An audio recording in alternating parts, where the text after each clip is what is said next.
have a relationship that is technically fine. You talk, you get along, there is no open conflict, but something feels off. You cannot quite put your finger on it, but you leave your conversations feeling slightly drained or second-guessing yourself.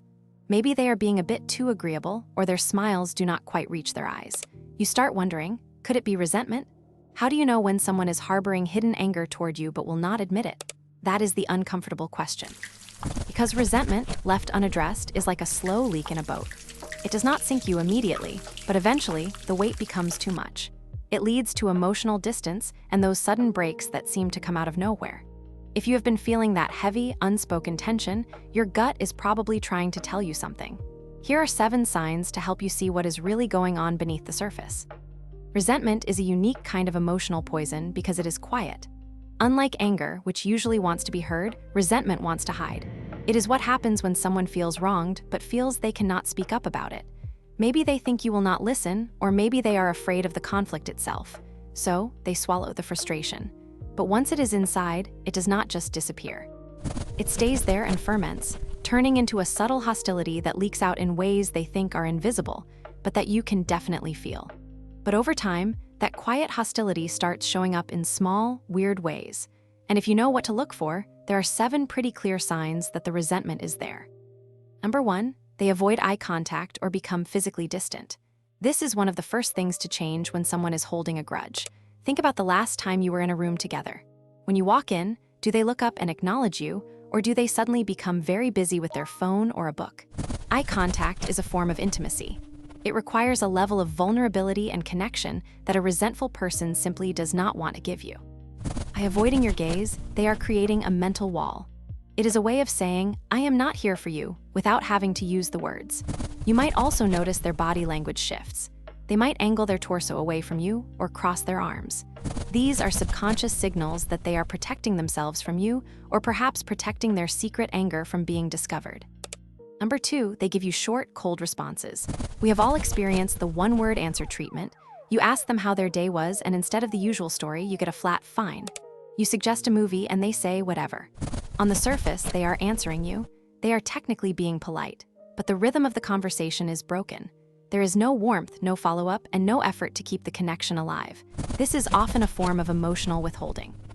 They feel like you have taken something from them, maybe their time, their energy, or their respect. So they respond by giving you as little of themselves as possible. It is a way to make you feel the distance they are feeling inside. Number 3, they use passive-aggressive language. This is where resentment usually finds its voice. Since they do not feel safe or willing to be direct, the anger comes out sideways. It looks like backhanded compliments or jokes that have a sharp edge to them. They might say something like, "It must be nice to have so much free time that you can just relax all day," while you are sitting down for the first time in 10 hours. Or they might agree to do something you asked, but then they do it poorly or late. When you call them out on it, they have a perfect excuse ready. They make you feel like you are the one being sensitive or dramatic, but the sting you feel from their words is real. That sting is the hidden resentment finally making contact. Number 4, they suddenly forget important things about you. This one is particularly painful because it feels like they are erasing your importance in their life. Maybe it is an anniversary, a deadline you were nervous about, or even just a small preference you have mentioned 1,000 times. Psychologists sometimes call this selective forgetting. It is rarely a problem with their actual memory. Instead, it is a subconscious way of devaluing the relationship. When we care about someone, we prioritize information about them. When resentment sets in, that person is no longer a priority.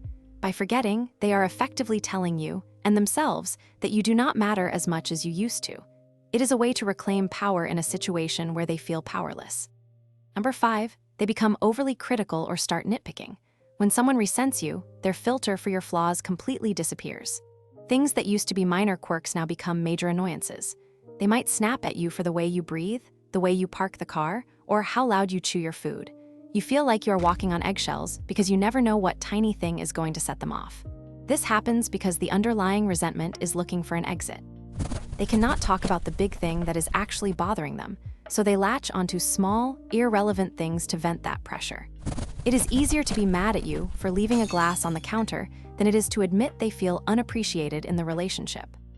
Number 6, they do not celebrate your successes anymore. This is a very clear red flag. In a healthy relationship, your win is their win.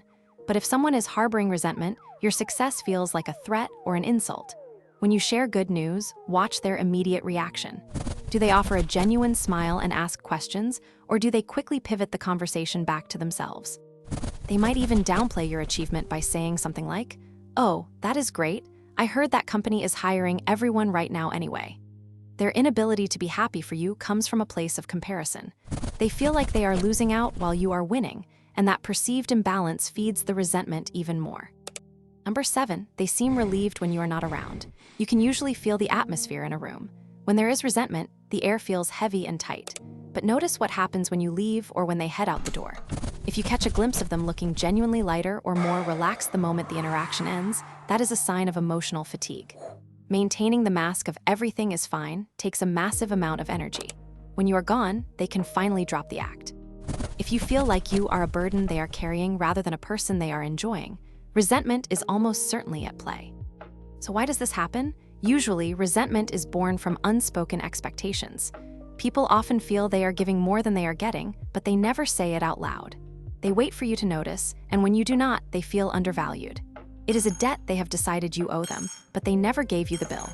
Over time, that unpaid emotional debt turns into the hostility you are seeing now.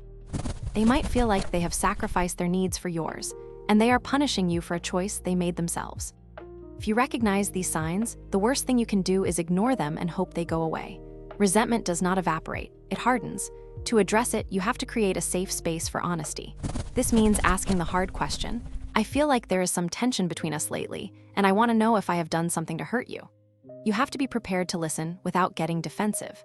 If you have genuinely messed up, a sincere apology can do wonders to melt years of resentment. But it also requires setting boundaries. You cannot be responsible for fixing a problem they refuse to talk about. Recognizing resentment early is the only way to save the connection before the leak sinks the ship entirely. You deserve relationships built on clarity, not hidden debts.